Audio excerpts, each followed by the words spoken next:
Morning students. Today I am Sai sir with your economics classes. So student, last time I think I have described the concept of cost. Actually we have already done that, and after that the concept of revenue is already done, and after the next chapter number 10, the consumer producer equilibrium, we can also discuss on that topic.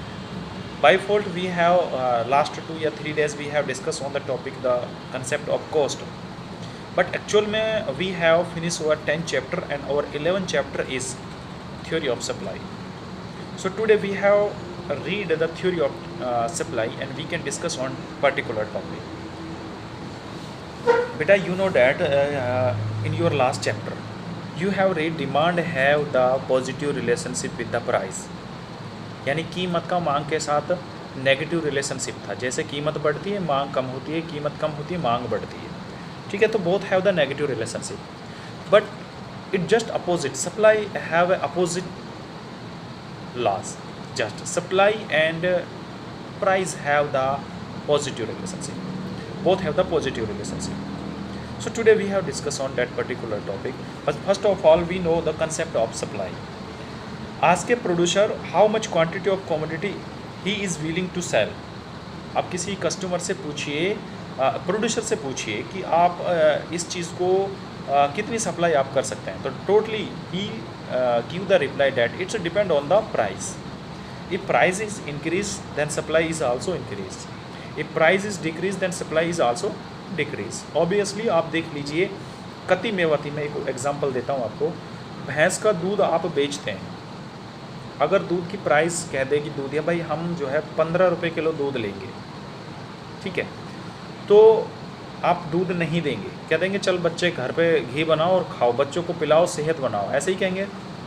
But अगर वही दूध जो अभी आपका parents ये कह रहा था, आपका फादर्स ये कह रहा था, ग्रांड ये कह रहा था कि नहीं दूध को घर पे रोक लो, कोई फ़ायदा नहीं है, अपने बच्चे पियेंगे तो मौज करेंगे, ये सिद्धांत दे रहे थे. बट अगर अगले next day the price will be increase from 20 to 50, अगर कीमत 50 रुपये पर केजी दूध की हो जाएगी, अगले दिन चाय के लिए दूध नहीं रखेंगे, सबको बेच देंगे.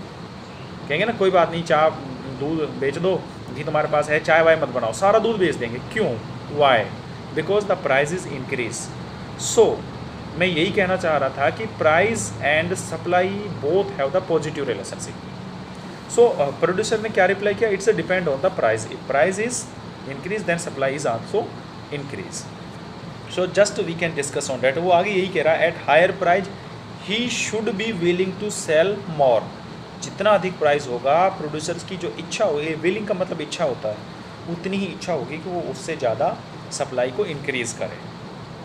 तो we should be willing to sell less. Accordingly supply of commodity refers to a table showing various amount of commodity that a producer are willing to sell at different possible prices. अब ये different possible price इसलिए कहा है क्योंकि पहले आप supply की जो डेफिनेशन लिख लीजिए या आप सुन लीजिए, देख लीजिए, नोट राइट डाउन कर लेना है. Supply of a commodity refer to a schedule showing various quantity of commodity that a producer are willing to sell at different possible price. यानी सप्लाई क्या होती है? किसी उत्पादक द्वारा अलग अलग कीमतों पर जो अलग अलग वस्तु की सप्लाई करने को जो तैयार होता है उसे हम पूर्ति बोलते हैं. हिंदी में पूर्ति बोलेंगे. But here we can define the differentiate between supply and stock. यानी जो पूर्ति और एक तरह से कह सकते हैं कि गोदाम में जो माल रखा रहता है स्टॉक, उसमें डिफरेंस क्या है, उनमें दोनों में अंतर क्या है. एक्चुअल में वही चीज़ें हमें देख लें. Supply and stock are differently. Supply refer to different quantity of a commodity. यानी पूर्ति क्या है? वो रिप्रेजेंट करती है अलग अलग कीमतों पर वस्तु की कितनी मात्रा की पूर्ति की जाती है. यानी supply refer to different quantity of a commodity which a producer ready to sell at a different possible price. But on the other hand, stock refer to total quantity of a commodity available with the producer for the present and future. यानी stock जो है वो ये दिखाता है कि एक जो प्रोड्यूसर है उसके पास वर्तमान में और फ्यूचर के लिए कितना माल स्टॉक में रखा हुआ है। सेकंड जो डिफरेंस है वो है सप्लाई इज़ फ्लो कॉन्सेप्ट, यानी चलता फिरता यानी चक्र है। It measured per unit of time period, per month, per year, per day. मैं एक एग्जांपल दूंगा आपको, समझ में आ जाएगा। Other stock is not a flow concept, it is a measured eight A point of time, यानी सप्लाई को measure करेंगे हम पीरियड ऑफ टाइम पर और स्टॉक को मेज़र करेंगे पॉइंट ऑफ टाइम पर। तो point of time and period of time, ये बात ध्यान रख लेना। That's clear. तीसरा, supply is always related to the price of commodity, stock is not related to price of the commodity, is inventory of the firm relate to the demand expected. अब बात आती है कि कई बार अंतर आ जाता है कि पानी की टंकी है जो छत के ऊपर रखी, वो स्टॉक है या फ्लो है। वो उस पर्टिकुलर वो एक फ्लो है, क्योंकि पानी टंकी से निकलता रहता है और नया पानी उसमें आता रहता है, that is a flow. Bank में आप पर डे, यानी आपको पर डे आपको from the parent side you have got the 100 rupees per day, that is the flow. And stock at the particular point of time, यानी for example today in our bank account we have 15,000 rupees, that is the stock. ठीक है। और आप per month कितना निकलवाते हैं, कितना deposit कराते हैं, वो फ्लो हो जाता है। खैर we have discuss in further concept जो आएगा। तो सप्लाई एंड, अब यहाँ तक बात समझ में आ गई। पूर्ति क्या होती है हिंदी में? पूर्ति का मतलब होता है कि पूर्ति उसकी उस मात्रा की ओर इशारा करती है जिसको एक दिए हुए टाइम पर एक जो उत्पादकता है वो डिफरेंट यानी अलग अलग प्राइसों पर उसकी पूर्ति करने के लिए तैयार होता है, सेल करने के लिए तैयार होता है, उसको बोलते हैं हम पूर्ति। अब ये जो है स्टॉक और पूर्ति, स्टॉक मतलब होता है कि जो वर्तमान और फ्यूचर के लिए उसके पास पर्टिकुलर टाइम पर रखा हुआ है, एंड जो सप्लाई होती है वो डिफरेंट प्राइस पर उसको सेल किया जाता है। यानी सप्लाई को हम पीरियड ऑफ टाइम पे मापते हैं और स्टॉक को हम पॉइंट ऑफ टाइम पर मापते हैं। That's clear.